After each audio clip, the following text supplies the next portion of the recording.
విశాఖ ఉక్కు ఆంధ్రుల హక్కు నినాదాన్ని కేంద్రం కాపాడిందన్నారు కేంద్ర మంత్రి రామ్మోహన్ నాయుడు. విశాఖ స్టీల్ ప్లాంట్కు కేంద్రం 11,440 కోట్ల రూపాయల ప్యాకేజీ ప్రకటించిన ప్రధాని మోదీకి కృతజ్ఞతలు తెలిపారు.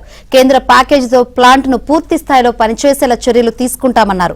విశాఖ స్టీల్ ప్లాంట్ను గత ప్రభుత్వం పట్టించుకోలేదని మండిపడ్డారు. అన్ని రంగాల్లో ఏపీకి ప్రాముఖ్యతనిస్తూ అండగా ఉంటున్న కేంద్రానికి ధన్యవాదాలు తెలిపారు. ఆంధ్రప్రదేశ్ రాష్ట్రానికి సంబంధించి కేంద్ర ప్రభుత్వం ద్వారా మరొక శుభవార్త తెలియజేయడానికి చాలా ఆనందంగా ఉంది. 11,440 కోట్ల రూపాయలు విశాఖపట్నం స్టీల్ ప్లాంట్ కి రిలీజ్ చేయడం జరిగిందని ఆనందంగా తెలియజేసుకుంటున్నాను. ప్లాంట్ ని ఖచ్చితంగా నిలబెడతాం అని ఏదైతే మాట ఇచ్చామో ఆ మాటని ఈ రోజు నిలబెట్టుకున్నాము. గత 7 నెలలుగా ఆంధ్రప్రదేశ్ రాష్ట్ర ముఖ్యమంత్రి వర్యులు నారా చంద్రబాబు నాయుడు గారు కూడా ఎప్పటికప్పుడు ప్రధానమంత్రి గారిని కలిసినప్పుడు ఇదే ఒక ప్రధానమైన ఎజెండాగా దీన్ని ప్రస్తావిస్తూ దీనికి సంబంధించి న్యాయం చేయాలని ఎన్నో సందర్భాల్లో కోరడం కూడా జరిగింది. రాష్ట్రంలో కేంద్రంలో ఎన్డీఏ ప్రభుత్వాన్ని గెలిపించడం జరిగింది. డబుల్ ఇంజిన్ ఎన్డీఏ ప్రభుత్వం చేసినటువంటి కార్యక్రమాలే ఒక పెద్ద ఉదాహరణ.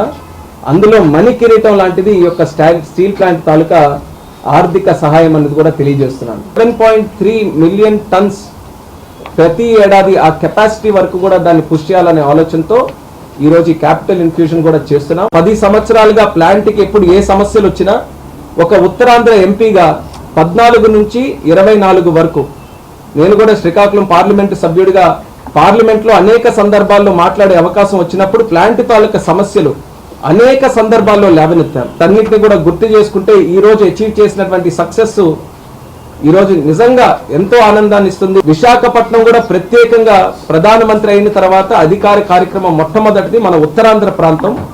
విశాఖపట్నంలోనే ప్రధానమంత్రి గారు కూడా వచ్చారు. 2 లక్షల కోట్లకు పైగా ఉన్నటువంటి పెట్టుబడులు మన ఉత్తరాంధ్ర ప్రాంతంలో విశాఖపట్నం ప్రాంతంలో మరి ఆ రోజు శంకుస్థాపన ప్రారంభోత్సవం కూడా చేయడం జరిగింది. శాశ్వత పరిష్కారం అందించే విధంగా 7 నెలల్లోనే ఇంత బ్రహ్మాండమైనటువంటి నిర్ణయాలు తీసుకున్నామనంటే ఎంత కమిటెడ్ గా రాష్ట్ర ప్రజల పట్ల ఈ సమస్యల పట్ల ఎంత చిత్తశుద్ధితో పనిచేస్తున్నామో ఒక్కసారి తెలియజేయడానికి ఈ విషయాలన్నీ కూడా మరొకసారి ప్రస్తావిస్తున్నాను.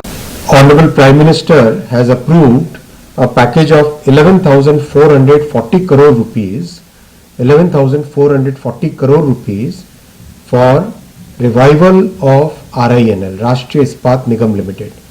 As we all know, RINL has a very special position in the entire steel industry. This is one of those plants which is located on the coast in Andhra Pradesh near Vizag, and this is a very important